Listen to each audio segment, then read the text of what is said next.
And what happened in this interview? When I was asked if I'm concerned or if I saw potential for a link between heart inflammation and the COVID-19 vaccines, I said I did. And this is why. What we have learned, and we've learned this from a large body of scientific literature. We've also learned this from reports that were submitted by Pfizer themselves to regulatory agencies, one in particular to a regulatory agency in Japan.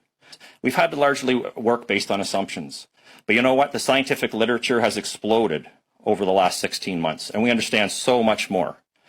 Okay, and so now we're looking at vaccinating children, and it's no longer okay to proceed based on assumptions. Proper studies have not been conducted. Remarkably, this is based on a rat study, a study done in rats, and that's appropriate as a starting point, but that should not be the end point. This should have been done in at least 2 animal models, and remarkably, it hasn't been done in people. And it has not been done at all with the actual vaccine formulation that we are administering to our children.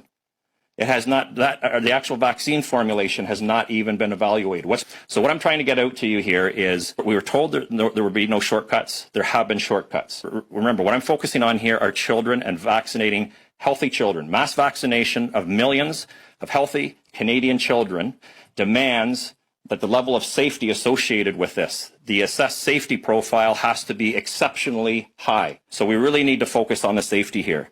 And then what I just want to point out is this science is backed up by many scientists and many physicians, including one of the inventors of messenger RNA vaccine technology, Dr. Robert Malone. So this is a genuine concern for children. By expressing this, my career may very well have been destroyed, and I don't understand that. It's incomprehensible to me that this has happened. As Canadians, we have to ask ourselves, do you want your physicians and scientists, their voices suppressed? We're polarized right now. We have people on both sides.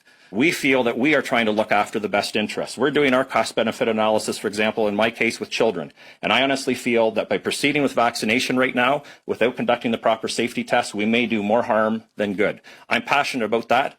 We can't suppress open discussion of science and medicine in Canada. It's a hallmark of a democratic society.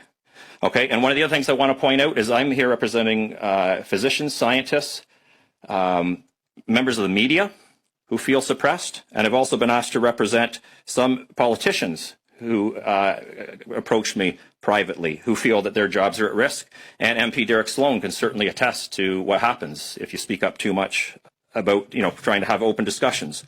Okay, so I want to end here.